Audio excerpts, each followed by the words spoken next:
So napag-usapan na natin ang foreign ownership ng public utilities at schools. Ngayon, ano pa ba ang pagbabagong binabalak nila?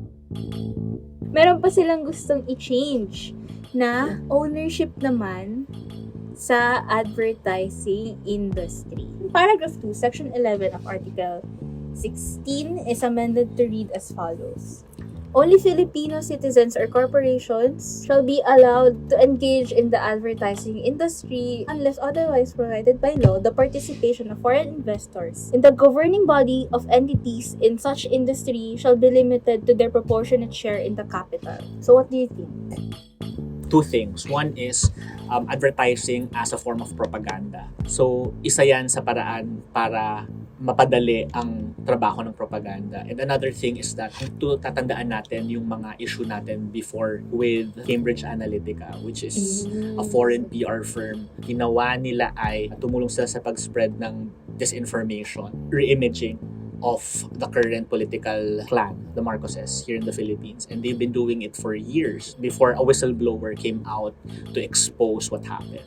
Aside from the propaganda part, the second part would be it's a labor issue. If you look at how the Philippines is viewed as a cheap labor industry, in terms of the creative industry, malaking issue yan because ang raming bansa naghahanap ng mga workers sa Pilipinas, binabayaran tayo at very low cost, binababa nila yung ceiling ng rates ng Filipinos, and doing that will only aggravate and magnify the potential of these companies to do that to us on a more legitimized manner.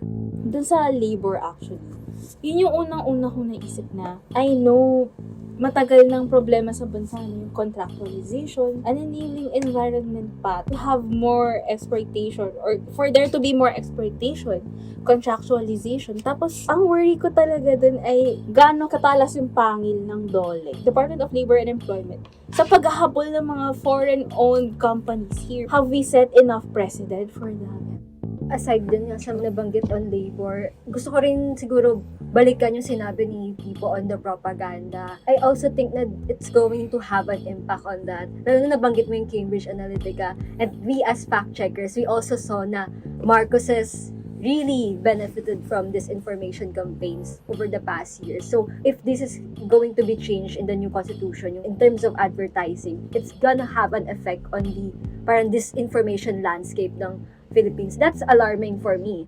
For them to merely propose yung unless otherwise provided by law, rainbows and butterfly statement siya na nandun ka sa mindset na I'm banking on the goodwill of people. And we know it rarely happens in real life.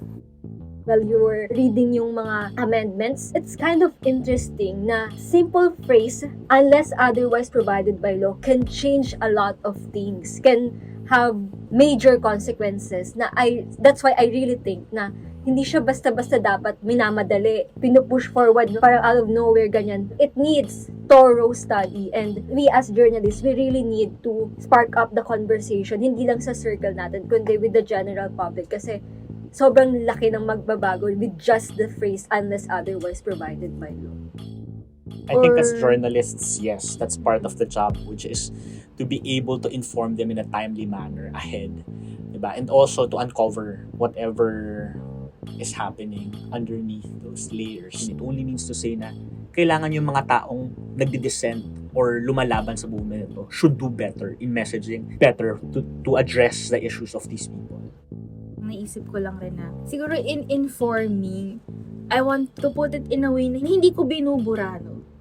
Yung mga disadvantages na na-feel ng taong bayan when it comes to the laws na naipasa or the 1987 Constitution. Kasi for sure, no, merong mga natalo, may mga naghihirap pa rin, na nakitang-kita mo yan at nararamdaman mo pa yan, unang-una pala sa agriculture sector. Information campaign, if ever, no. Parang yun yung gusto kong i-remind na you can change something here, pero I want it to be done by you, with your voice, and not through the voice, the pen of other people. Ikaw, Ro. Dun sa sinabi mo na informing, kung matutuloy talaga siya, I think that's very, very crucial. Hindi lang dapat yung mga mambabatas, yung nasa frontlines nito, or yung nakikialam sa pagbabago ng Constitution. Kasi lahat tayo maaapektuhan. Parang naiisip ko right now, I remember kasi a prof of mine from college saying this sa pol sci class ko na we have previously changed our constitutions, I think thrice, and we're changing it again for the 4th time. So what does that say? Our legal system na nakailang palit na tayo.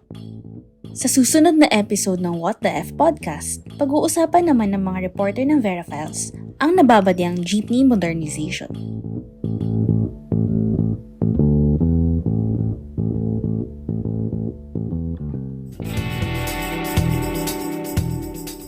Dito sa What the F Podcast, walang murahan, usapang facts lang. Pakinggan kami sa YouTube, Spotify, Google Podcast at Apple Podcast.